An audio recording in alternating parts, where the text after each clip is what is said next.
علم کے چراغ روشن کرنے کے لیے ایک بار پھر بزم فیضان علم میں علماء کرام کے ساتھ موجود ہیں۔ ہمارا آج کا موضوع سخن بہت اہم، ضروری اور بطور خاص اسلامی ریاست کے لیے انتہائی اہمیت کا حامل ہے۔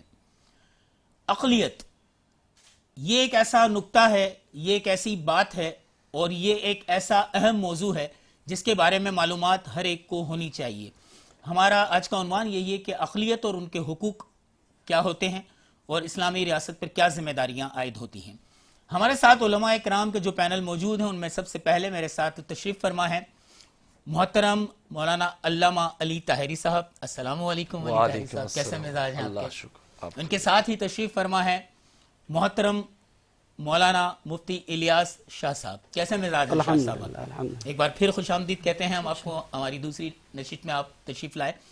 اور اس کے بعد ایک نو عمر عالم جن کے بارے میں یہ کہوں گا کہ علم کے چراغ روشن کرنے کے لیے بھی عمر کی قید نہیں ہوتی، کسی بھی عمر میں اللہ تعالیٰ جس سے چاہے اسے یہ فیض عطا کر دیتا ہے اور وہ روشنیوں کا ایک بہترین انسان بن جاتا ہے جو روشنیاں دوسروں تک پہنچاتا ہے۔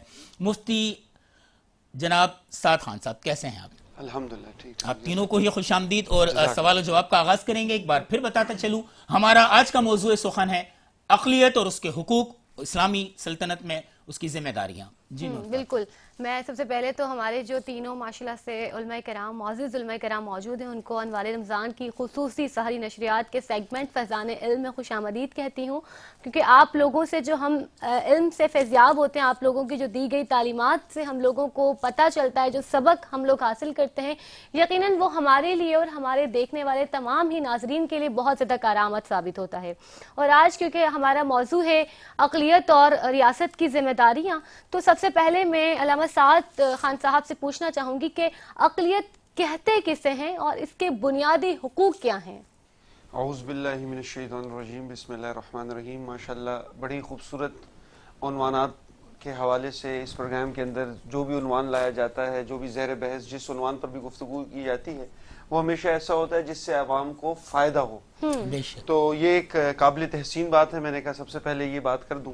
خیر، جب آپ نے بات کی، ہم نے پہلے بھی معاشرے کی بات کی، ریاست کی بات کی، ریاست کی کچھ ذمہ داریاں ہوتی ہیں، اور جب ہم ریاستی ذمہ داریوں کی بات کریں تو ہم معاشرہ جو آئیڈیلائز کرتے ہیں وہ صحابہ کا دور ہے، رسول اللہ صلی اللہ علیہ وسلم کا دور ہے۔ ہمارے لیے بہترین ادوار یہی ہیں جب ہم کسی دور کی بات کرتے ہیں۔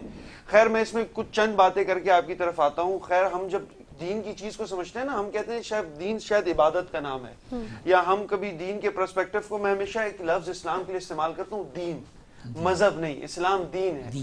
اللہ رب العزت نے قرآن کے اندر اسلام کو دین کہا ہے۔ خیر، کبھی اس پر تفصیلاً بات ہو مذہب اور دین کے اندر کیا فرق ہے، لیکن دین is the complete code of life, مکمل ضابطۂ حیات ہے۔ زندگی کا کوئی اسپیکٹ یا کوئی ایسا شعبہ ایسا نہیں جس میں اسلام اس کی رہنمائی نہ کرتا ہو۔ اگر آپ اقلیتوں کی بات کریں، اگر آپ سرداری نظام کی بات کریں، اگر آپ کسی ایک انسان ایز اے لیڈر، اگر وہ کسی بھی شعبہ زندگی سے تعلق رکھتا ہو، اس کے لیے رہنمائی رسول اللہ صلی اللہ علیہ وسلم کی زندگی، صحابہ کرام کی زندگی میں ضرور موجود ہے۔ تو میں مساوات کی بات کر رہا تھا، دین مساوات کی بات کرتا ہے۔ اگر میں سب سے پہلے رسول اللہ صلی اللہ علیہ وسلم کی زندگی، حیات مبارکہ پر روشنی ڈالوں، جہاں میں رسول اللہ صلی اللہ علیہ وسلم غزوہ بدر کے اندر نظر آتے ہیں، جہاں ہمیں غزوہ احد کے اندر جنگی لباس پہنے ہوئے نظر آتے ہیں، وہی ہمیں رسول اللہ صلی اللہ علیہ وسلم غزوہ خندق میں خندق کھودتے ہوئے بھی نظر آتے ہیں، وہی رسول اللہ صلی اللہ علیہ وسلم حدیبیہ کے مقام پر معاہدہ کرتے ہوئے بھی نظر آتے ہیں، وہی رسول اللہ صلی اللہ علیہ وسلم جب مدینہ منورہ میں تشریف لے جاتے ہیں تو ریاست مدینہ کی ذمہ داریاں نبھاتے ہوئے بھی نظر آتے ہیں، ٹریٹی آف چارٹر آف مدینہ کرتے ہوئے بھی نظر آتے ہیں، وہی ہمیں غار حرا کے اندر پھر اللہ کے سامنے سجدہ ریز ہوتے ہوئے بھی نظر آتے ہیں۔ تو یہ رسول اللہ صلی اللہ علیہ وسلم کی شخصیت ہے جو ملٹی ڈائمینشنل، تو ایک بہت ہی چھوٹا لفظ ہے ان کے لیے، آپ کسی ایکسپیکٹ سے بھی دیکھیں تو ہمارے لیے رول ماڈل۔ اب بات کی آپ نے اقلیتوں کی، تو یہ کوئی آج کی بات نہیں ہے۔ اگر رسول اللہ صلی اللہ علیہ وسلم مدینہ کے اندر تشریف لے جاتے ہیں، اگر وہاں بھی مختلف قسم کے لوگ، مختلف مذاہب کے لوگ وہاں پہلے سے رہتے تھے، تو اب اسلامی معاشرے کے اندر جیسے اقلیتوں کی بات ہو تو ان کو بھی حقوق دیے گئے ہیں. کیا حقوق اقلیت کا؟ ویسے آپ نے مطلب پوچھا, اقلیت کا مطلب یہ ہے جو اقلیت میں جن کی کوانٹٹی کم ہو, جو ہمارے ہاں جیسے مسلمان زیادہ ہیں, اب باقی جو بھی اس کے علاوہ ہوگا تو وہ اقلیت شمار ہوگی. جیسے کہ ایک مسلمان جب وہ ایک ٹیکس, جیسے ہم ایک جزیہ ٹیکس آپ نے سنا ہوگا پہلے زمانے میں بھی, جب ہم ٹیکس لیتے تھے تو ہماری ذمہ داری میں وہ داخل ہو جاتے تھے. مولا علی فرماتے ہیں کہ جس طرح ایک مسلمان کا خون ہے اس کے بعد ان کا خون بھی ہمارے لیے ایسے ہی ہو جاتا تھا. ان کی تجارتی حفاظت, جان و مال, اگر ہم کبھی بھی ایک ملک کے اندر دیکھیں تو چاہے کسی بھی انسان, اس کی جان مال عزت و آبرو کی حفاظت ہوتی ہے. قانون بنتا ہے اسی کے لیے, ورنہ قانون کا کوئی مقصد نہیں ہے. اگر قانون ان چیزوں پر پورا نہیں اترتا تو قانون کا کوئی مقصد ہے نہیں. قانون کس لیے بنتے ہیں؟ اسی چیزوں کے لیے. اگر ہم ان زمانے میں دیکھیں, اگر بنو بکر بنو خزا جو کہ مکہ کے اندر تھے, اور انہوں نے جب بنو بکر والوں نے بنو خزا کے اوپر حملہ کیا قریش مکہ کے ساتھ مل کر, تو بنو خزا تو اس وقت مسلمان نہیں تھے. انہوں نے آگے رسول اللہ صلی اللہ علیہ وسلم کو بتایا, جب رسول اللہ صلی اللہ علیہ وسلم عصر کا وضو فرما رہے تھے, جب رسول اللہ صلی اللہ علیہ وسلم نے سنا تو بنو خزا کے ساتھ مل کر قریش مکہ کے ساتھ جو ان کا معاہدہ ہوا تھا حدیبیہ کا, انہوں نے بتایا 3 شرائط ہیں, یا تو آپ ہمارا جو صلح حدیبیہ ہے اس کو توڑ دیں, یا تو آپ جو خزا والے ہیں ان کو جتنے لوگ مارے ہیں ان کے رنزم منی ادا کریں, یا تو آپ ایسا کریں کہ بنو بکر سے اپنا تعلق توڑیں. تو جب اسلامی معاشرے میں آپ کسی سے تعلق رکھ لیتے ہیں, چاہے ٹیکس کے ذریعے کسی بھی آپ کا معاہدہ ہو گیا ہے کسی اقلیت کے ساتھ, وہ آپ کی ذمہ داری میں آ گئے, تو آپ کی بھی ہو بہو جس طرح ایک ریاست میں رہتے ہوئے ایک مسلمان کی آپ تمام فراہم اس کو کریں گے, اسی طرح اس کے بھی حقوق ہوں گے, اس کے بھی ضوابط ہوں گے, آپ اس کا بھی خیال رکھیں. بہت زبردست, بہت مفصل جواب دیا. اور میں فوری طور پہ مفتی مولانا الیاس شاہ صاحب کی طرف آؤں گا. شاہ صاحب, میرا آپ سے یہ سوال ہے, جیسا کہ انہوں نے حضرت صلی اللہ علیہ وسلم کا ذکر کیا, اور صحابہ کرام کے دور میں اسلام بہت پھیلا.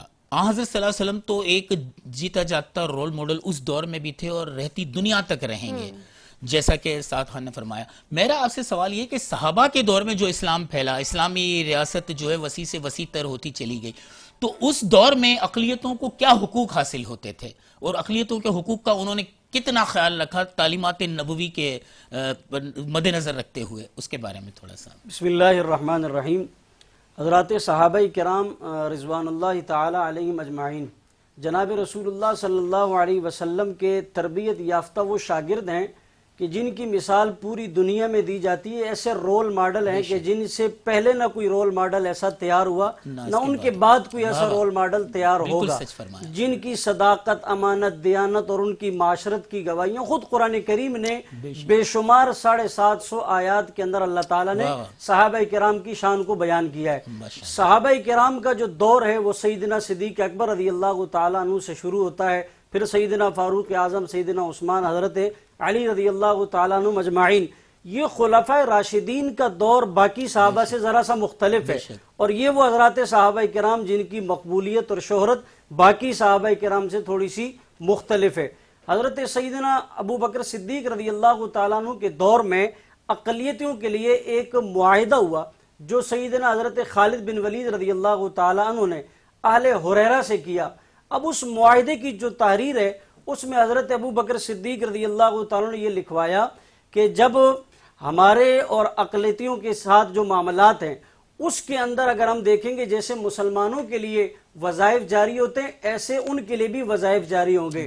جس طرح مسلمانوں کے اندر کوئی شخص بوڑھا ہو جاتا ہے تو اس کی کفالت بیت المال سے کی جاتی ہے, تو اسی طرح اس قوم کے لیے بھی جو ذمی کہلاتے ہیں ان کی بھی کفالت بیت المال سے کی جائے گی. جس طرح ہمارا کوئی کسی حادثے میں معذور ہو جاتا ہے, ڈیمیج ہو جاتا ہے, اس کی کفالت جو ہے وہ بیت المال سے ہوتی ہے, اسی طرح اس شخص کی کفالت جو ذمی ہے, جو ٹیکس دیتا ہے, وہ بھی بیت المال سے اس کی کفالت ہوگی. حضرت سیدنا عمر فاروق رضی اللہ تعالیٰ عنہ کی طرف ہم بڑھتے ہیں. ایک واقعہ علماء نے لکھا ہے کہ آپ رستے سے ایک وقت گزر رہے تھے, رات کے وقت گشت کر رہے ہیں, تو ایک بوڑھا نابینا شخص جو ہے وہ بھیک مانگتا تھا, گداگری کا کام کرتا تھا. تو آپ نے اس کی پیٹھ پر ہاتھ رکھ کر اس سے پوچھا کہ یہ حالت کیوں ہو گئی؟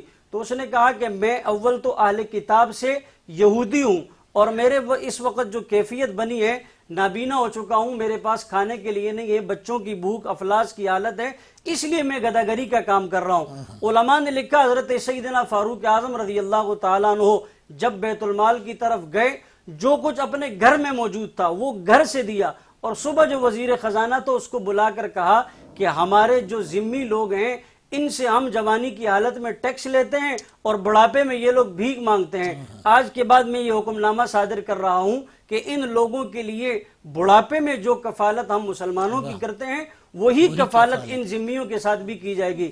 حضرت عمر بن عبدالعزیز نے حضرت حسن کی طرف خط لکھ کر استفتاء بھیجا کہ حضرات خلفائے راشدین کے دور میں ذمیوں کو اپنے مذہب پر عمل کی اجازت تھی. اپنے مذہب کے مطابق ان کو اگر محرمات سے نکاح کیا جائے اور بغیر گواہوں کے کیا جائے، شراب بیچی جائے تو اس کی اجازت تھی. اس کے بارے میں آپ کیا کہتے ہیں؟ تو حضرت حسن نے جواب میں یہ لکھا کہ آپ جو خلفائے راشدین کے بارے میں سوال پوچھ رہے ہیں، جو کام انہوں نے اپنے دور میں کیے ہیں اسی کو اس ترتیب پر جاری رکھیں، آپ کسی نئی ترویج کو رواج قائم نہ کریں.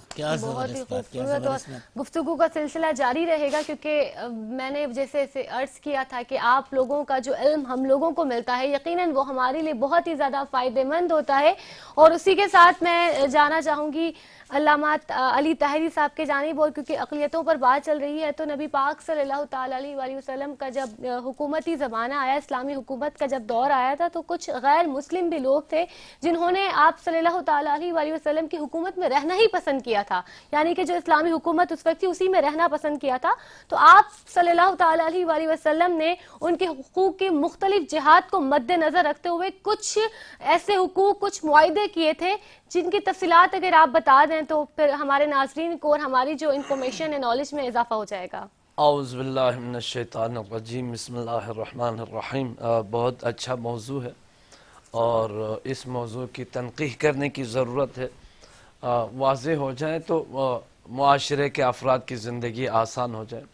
تو اللہ کے رسول صلی اللہ علیہ وآلہ وسلم کی سیرت طیبہ کا اگر تذکرہ کریں تو پیغمبر اسلام نے مکے میں بھی مدینے میں بھی اہل ایمان، اہل کتاب سے، یہودیوں سے اور یہودیوں سے معاہدے کیے، اور اس معاہدے کی جو بنیادی شرط تھی، بنیادی جو نقطہ تھا وہ احترام آدمیت کا تھا. تو جو مدینے میں رہتے تھے، جو مکے میں رہتے تھے اور اطراف کے جو غیر مسلم تھے، انہیں اسلام کا پیغام دیا اور انہیں اسلام کا فائدہ پہنچایا. اور اسلام کا جو عمومی فائدہ کیا تھا، یعنی ایک فلاحی ریاست کا جو بنیادی تصور ہے وہ امن و امان کا ہونا ہے، جان مال کے پناہ ملنا ہے. تو اللہ کے رسول نے یہ تمام تر سہولتیں انہیں دے دی اور ان سے معاہدے کیے، اور پھر ان کے خون کو ایسے ہی محترم جانا جیسے اہل ایمان کا ہے، ان کے مال کو ایسی ہی حفاظت کی جیسے مسلمانوں کے مال کی حفاظت کی جاتی ہے، اور انہیں تمام تر اپنے مذہبی عقائد پر عمل کرنے کی آزادی دے دی. تو یہ اللہ کے رسول اور اس کے بعد جو ان کے نائبین ہیں ان کا طرح امتیاز رہا کہ ہمیشہ جو غیر مسلم ہے، جو غیر مسلم ہے اور خاص طور پہ اہل کتاب، ان کے ساتھ خصوصی توجہ رہی، اور جو اسلام کی حقانیہ، اسلام کے احکام کی جو پابند رہے، معاہدوں کے پابند رہے، انہیں تا حیات انہیں کوئی تکلیف نہیں پہنچی، اور اسلام کے روشنی میں انہوں نے سکھ کا سانس لیا، امن کا انہوں نے استفادہ کیا، فائدہ اٹھایا. اور جیسے کہ آپ کے سوال میں ہی یہ بات مضمر ہے کہ دیکھنے والوں نے دیکھا کہ جو اسلام ہے، جس کا نام سلامتی کی ضمانت ہے، اس میں رہیں گے تو ہمیں سب کچھ میسر رہے گا، ہمارے حقوق بھی بحال رہیں گے، ہماری جان کی بھی حفاظت ہوگی، ہمیں اپنی مذہبی آزادی ہوگی. تو انہوں نے اپنے ایمان، اپنا عقیدہ چھوڑ کے اسلام کی ریاست میں رہنا پسند کیا، اور اسلام نے ثابت کیا کہ ان کا فیصلہ صحیح تھا، اور ہر طرح سے وہ مطمئن اور مأمون رہے. بہت ہی خوبصورت جو ہے نا وہ آپ نے جواب عنایت فرمایا. لیکن یہاں پہ ایک نیوز بریک آ گئی ہے اور آپ سے جو جوابات اور سوالات کا سلسلہ ہے وہ جاری رہے گا، لیکن ایک بریک کے بعد.